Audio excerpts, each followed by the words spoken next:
K-1 visa to U.S. citizenship for your Filipino fiancé. This is Fred Wahl, the Visa Coach. Today's topic is, what is the process to bring your Filipino fiancé to the USA and then go, well, all the way to U.S. citizenship? I personally am very familiar with the Philippines. I have traveled all over the country, from Lawag in the far north to Zamboanga in the far south. And the first ever K-1 Fiancee visa petition I ever prepared was almost 50 years ago, and it was for my own Filipina fiancé.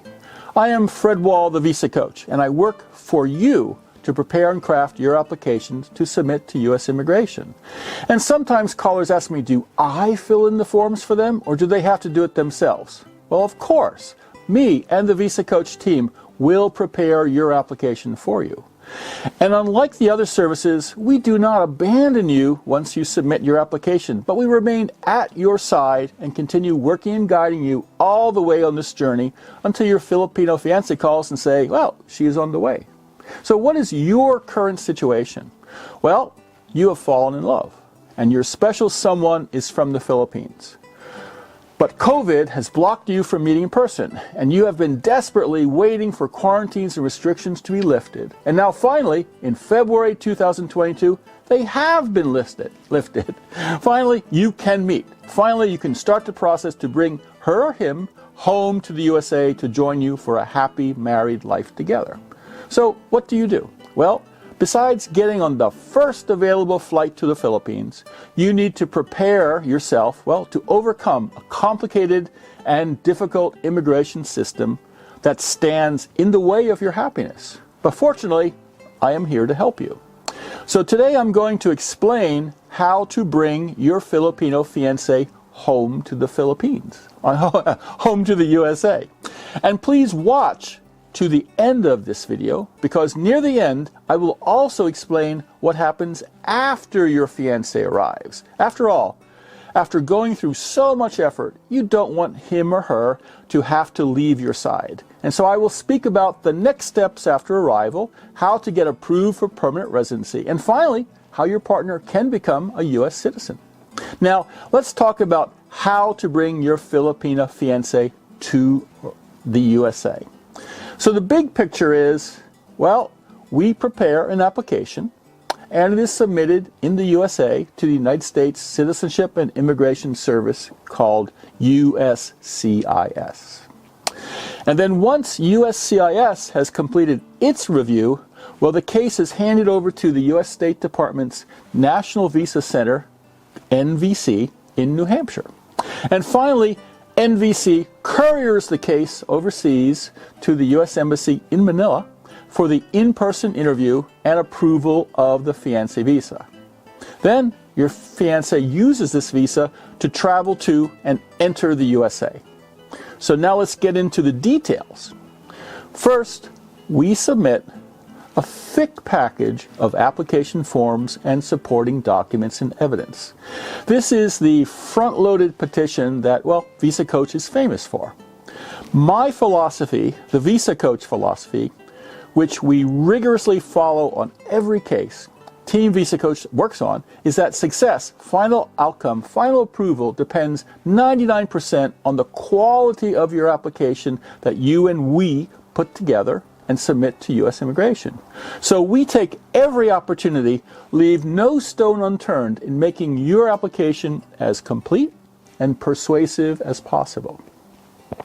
The quality of the work we accomplish at the start, at the front of this process, determines the ultimate outcome. So when quality goes in, well, a positive result comes out. Now this petition package is mailed to USCIS. Fiancé visa applications go to Dallas, Texas. And after initial sorting, then the applications are assigned and forwarded to one of, well, 6 various USCIS service centers that are scattered throughout the USA. Now, at the destination USCIS center, your case is reviewed and processed. There's an agent there who's going to look at it. This takes many months to complete their review. Normally, USCIS should complete their review in under 5 months. But recently, however, under COVID, they have been taking around twice as long. And hopefully, this will improve. Recently, I just had 2 cases emerge from USCIS in a super fast just 3 months. Now, I don't know if that is going to be a trend for 2022, I hope so, or an anomaly. It's really too soon to really tell. And if I do get good news later, I will post a short, in-a-minute video to update processing times. But for the time being, expect it to be slow. Slow or fast, U.S. immigration is like a one-lane highway. The sooner you enter and get in line, the sooner you exit. And the cases that enter after you will only get to their destination after you do. So the sooner you apply, the sooner this will be behind you. Now, the review at USCIS includes an FBI background check, and this is usually only on the U.S. citizen's background. However, it will also include your fiancé if she or he had ever lived in the USA for a while.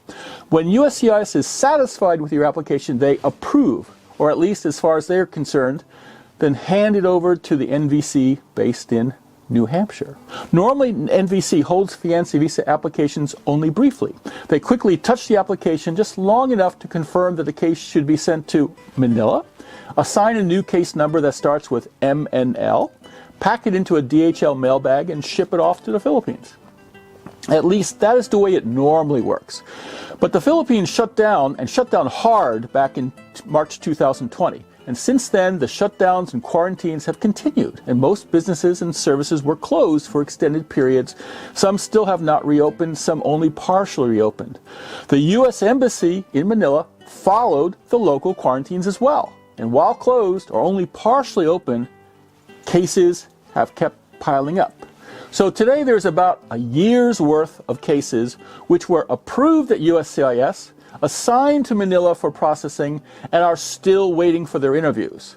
And these cases are mostly still at NVC, waiting for the U.S. Embassy in Manila to say that, well, they are ready to interview more cases. And when that happens, a few months' worth of the oldest cases are doled out and sent to Manila for processing. The good news is that since you are now allowed to travel to the Philippines as a tourist, this is what the consulate was waiting for. If quarantines are relaxed enough that anybody can fly to the Philippines, and that also means that more officers and contractors can also fly to the Philippines to temporarily swell the consulate staff and processing capability. I expect this means more staff, more interviews each day, more visas issued, and the size of the backlog to be reduced day by day. And hopefully, by the time your own application gets to NVC, the backlog will be cleaned up, or at least seriously reduced. Fingers crossed. Now, finally, the day will come when your fiancé is sent, your case is sent via diplomatic pouch to the Philippines. Now, there are 2 consulate locations in the Philippines, in Manila, north, and in Cebu City, in the south. The consulate in Manila, though, handles all fiancé visa interviews. So sorry, even if your fiancé lives across the street from the consulate in Cebu, she or he must still make the trip to Manila for processing. Now, once your case arrives at Manila, the consulate usually contacts your fiancé to advise they are ready to move your case forward. I say usually because a lot of the cases will get caught between the cracks, and no instructions get through to you. The instructions are either lost or simply not sent.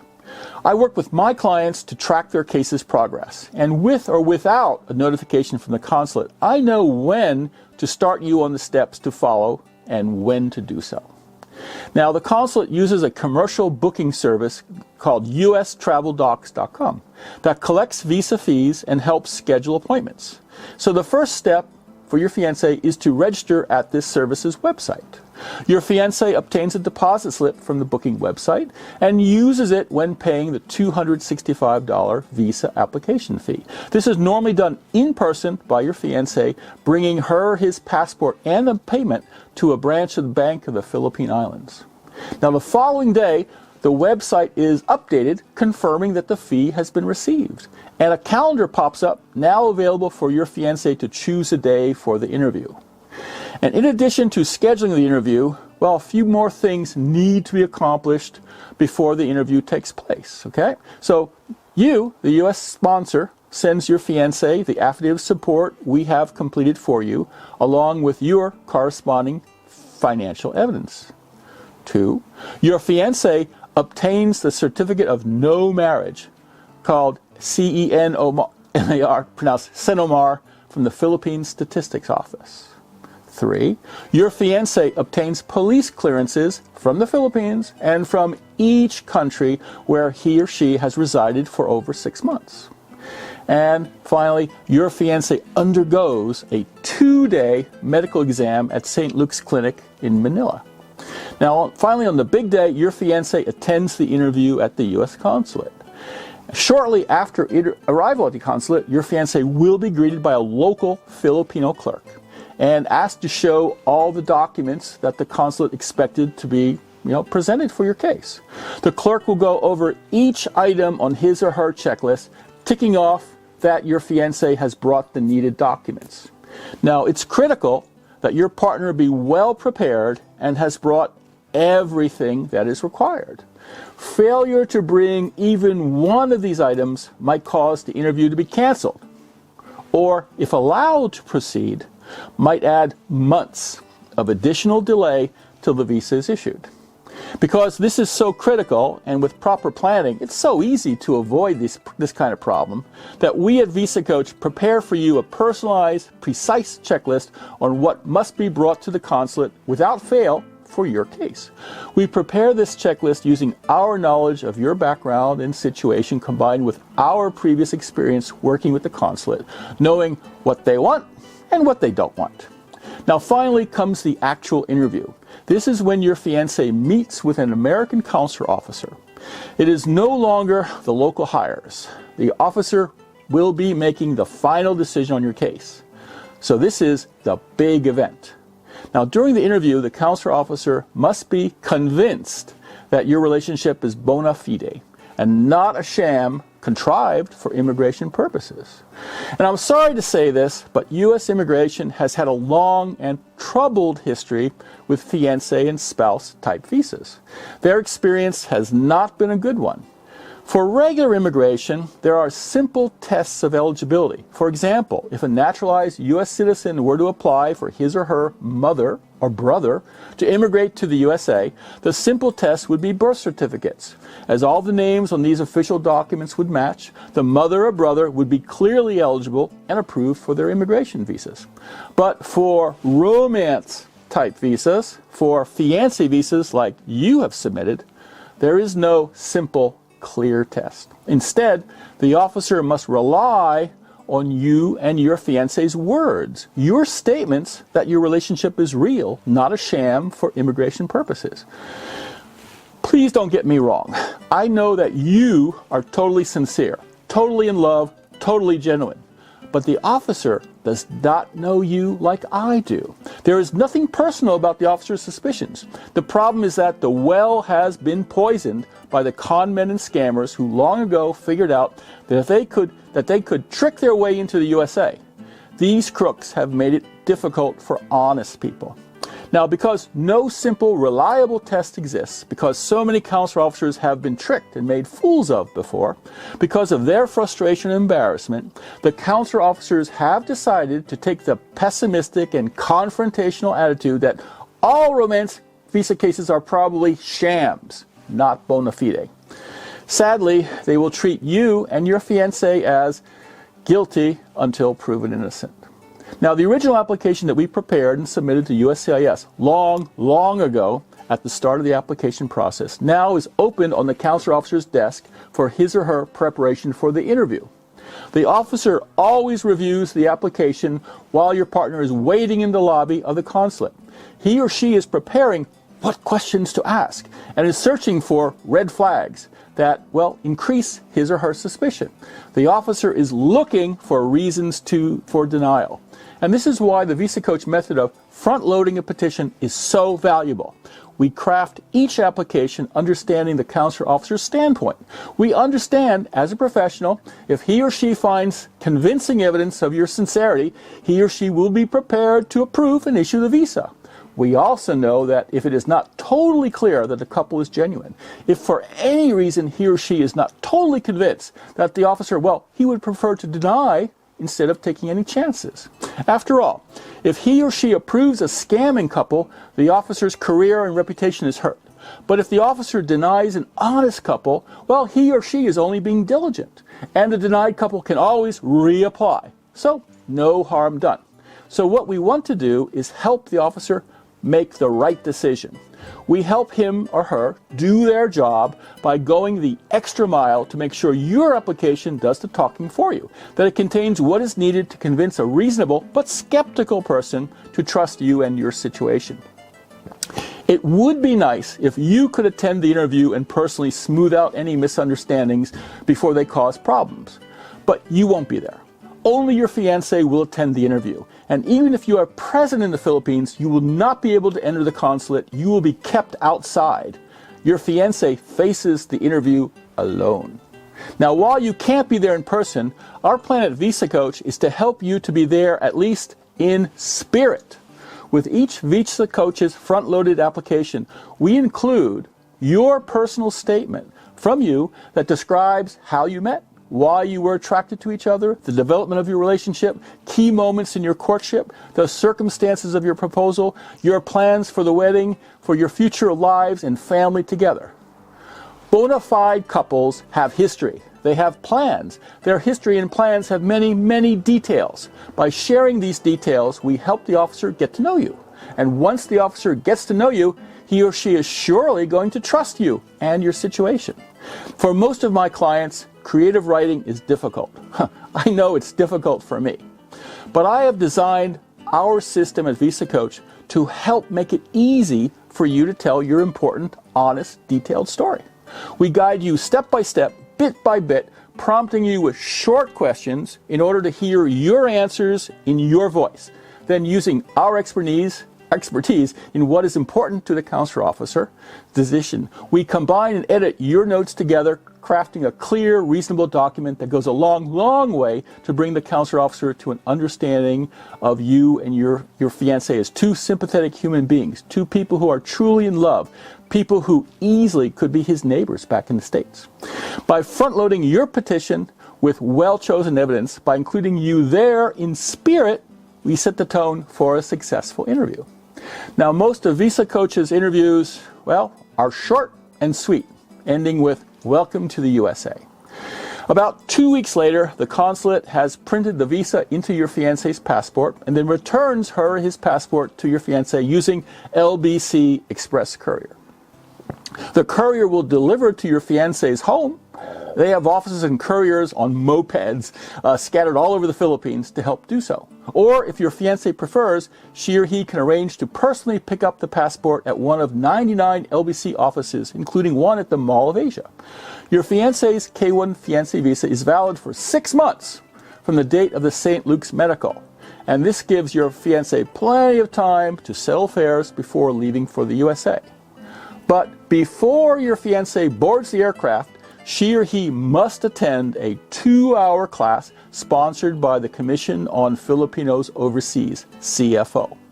This is a requirement made by the Philippines government, basically to protect your fiancé, teaching her how to recognize spousal abuse and what to do about it. Now, your fiancé must take the class and obtain a stamp affixed to his or her passport, and it's going to be checked at the airport. Your fiancé will not be allowed onto the aircraft without proof of taking the class.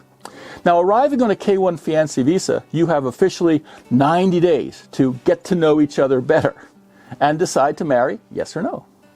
Now, you don't have to marry, but if you do not, your Filipino fiancé should leave the USA before the allowed 90-day visit expires.